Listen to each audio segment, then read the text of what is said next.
Lockdown में सभी धार्मिक स्थलों को जब बंद कर दिया गया था तब भक्त परेशान थे क्योंकि मंदिरों, मस्जिद, चर्च, गुरुद्वारे में सभी का प्रवेश वर्जित था। लेकिन अब जब सभी धार्मिक स्थलों को खोल दिया गया है तब भी भक्त परेशान ही हैं क्योंकि अब भक्त और उनकी भक्ति के बीच कुछ नियम भी आ गए हैं जो उनकी ही सुरक्षा के लिए बनाए गए हैं। ऐसे में धार्मिक गुरुओं, पुजारियों, मौलानाओं और ग्रंथियों ने भक्ति पर क्या कहा है ये आज हम आपको बताएंगे। तो आस्था और नियमों के इस बेमेल सफर की शुरुआत करेंगे और बात करेंगे सबसे पहले मंदिरों, मस्जिदों और सभी धार्मिक स्थलों के पुजारी और मौलानाओं के विचारों की। एबी स्टार की टीम ने जब यूपी के धार्मिक स्थलों में पड़ताल की और वहां के धार्मिक आगुओं से बात की तो उन्होंने क्या कहा, आइए आपको सिलसिलेवार तरीके से सुनवाते हैं।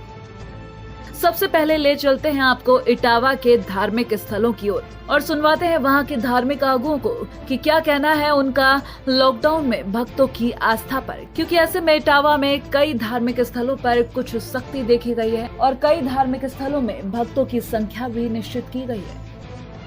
हमारे प्रधानमंत्री माननीय नरेंद्र मोदी जी ने 23 मार्च से लॉकडाउन के लिए पूरे भारत में किसी को आना जाना बंद कर दिया। साथ में हमारे जितने भी कार्यक्रम हैं उनको भी रद्द कर दिया। कोई भी व्यक्ति यहाँ नहीं आता है। हमारे जो मंदिर के ही जो लोग हैं अपने वही यहाँ रहते हैं।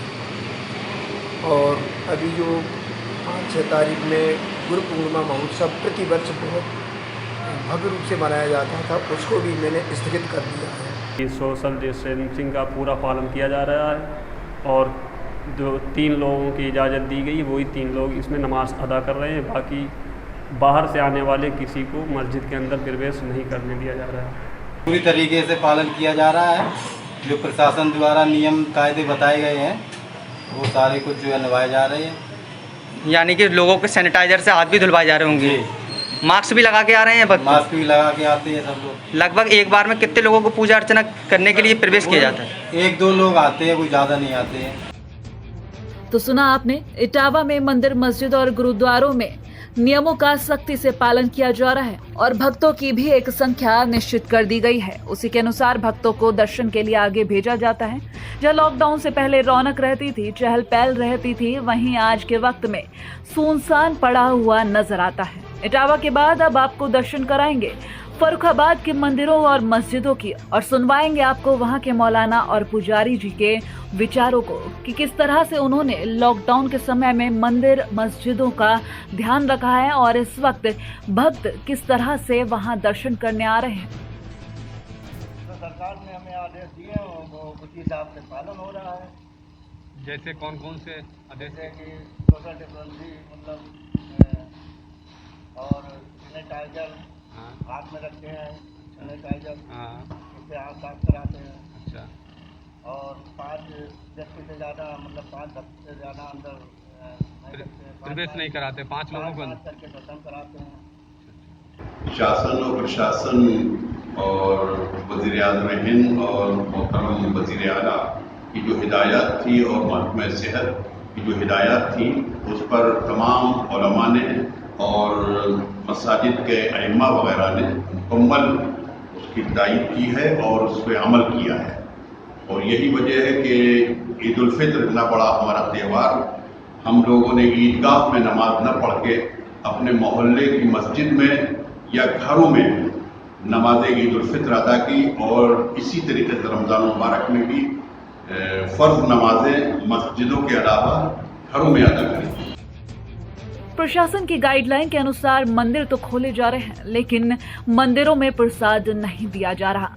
मंदिरों में भी 5 लोग ही आते हैं, मस्जिदों में भी 5 लोग ही नमाज अदा कर रहे हैं और गुरुद्वारे में भी 1-2 लोग ही मत्था टेकते हुए नजर आए।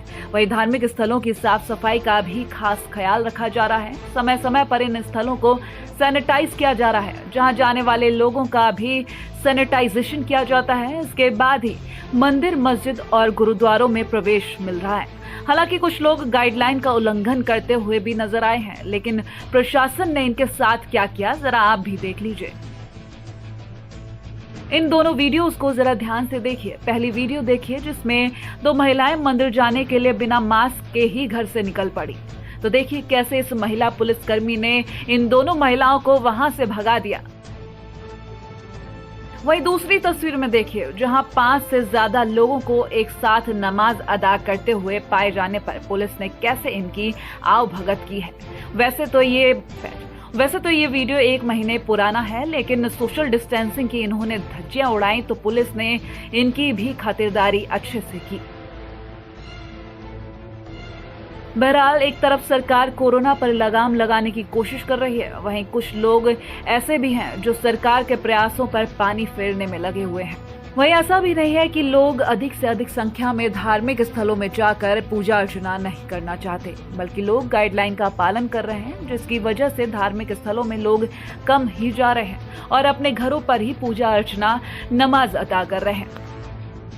देखिए, लॉकडाउन जो है ये भारत सरकार की अपनी एक कोशिश रही है कोरोना वायरस से निपटने के लिए।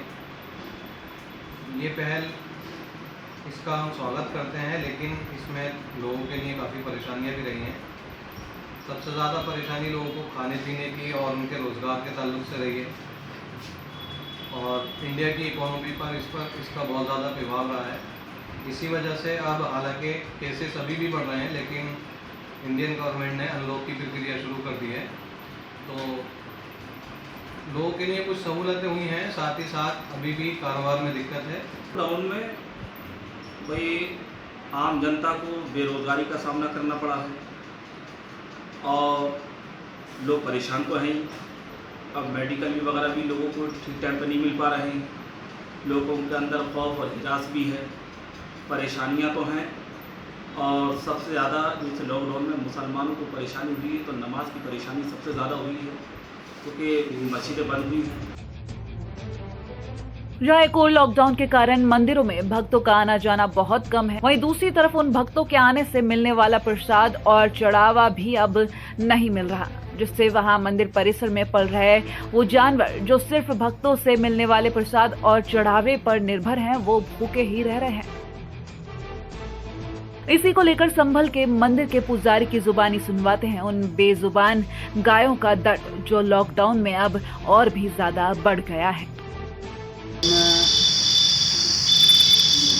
दिक्कतों का तो बहुत सामना करना पड़ा है, मगर फिर भी कोरोना महामारी जो कि पूरे विश्व जनमानस के लिए एक खतरा बन चुकी है, तो उसको जो हमारी सरकार का निर्देश है हमें उसका अनुपालन भी करना जरूरी है, और हमने किया भी है। हम कहीं भी किसी तरह से भी मंदिर की तरफ से कोई भी पूरे लॉकडाउन में हमने कहीं भी नहीं गए, और हमारे यहाँ मंदिर पर गौशाला में गाय की व्यवस्था है, उनकी व्यवस्था भी चरमरा गई और काफ़ी परेशानियाँ उठानी पड़ी। तो मंदिर में बंधी गाय अब भक्तों के न आने पर किस तरह से भूखी रह रही हैं, ये तो आपने देख ही लिया।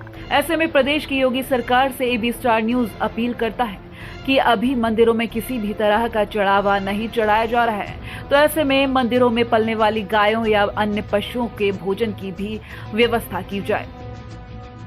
Bureau report AB star news.